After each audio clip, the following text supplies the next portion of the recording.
आपण पाहत आहात नाशिक खबर न्यूज, जनतेचे हक्काचे व्यासपीठ। नाशिक महानगरपालिकेत शिवसेना गटनेते अजय बोरस्ते यांच्या कार्यालयाचा शुभारंभ। नाशिक महानगरपालिकेतील शिवसेनेचे गटनेते अजय बोरस्ते यांनी राजीव गांधी भवन येथील गटनेते कार्यालयाच्या कामकाजाची औपचारिक सुरुवात केली। या निमित्ताने अजय बोरस्ते यांची पत्नी अर्चना बोरस्ते यांच्या समवेत विधिवत सत्यनारायण पूजेचे आयोजन केले। तसेच उपस्थितांसाठी तीर्थप्रसादाचे आयोजन करण्यात आले होते।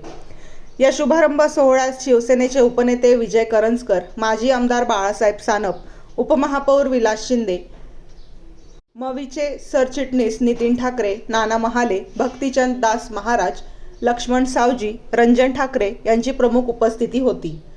तसेच नगरसेवक प्रवीण तिदमे, शाहू खैरे, गुरमीत बग्गा, सुधाकर बडगुजर, केशव पोरजे, राजू लवटे, निवृत्ती आरिंगळे, अर्जुन टिळे, दशरथ पाटील, अनिल चौगुले, शैलेश कुटे, राहुल दिवे, जॉय कांबळे, सुवर्णा मटाले, प्रवीण जाधव, प्रशांत दिवे, भागवत आरोटे, किरण गामने, सुनीता भोजने, इंदुबाई नागरे, मयुरी पवार, आशा तडवी, पूजा नवले, ज्योती जोंधळे आदींसह शिवसेनेचे पदाधिकारी, सर्वपक्षीय नगरसेवक, कार्यकर्ते व नागरिक मोठ्या संख्येने उपस्थित होते।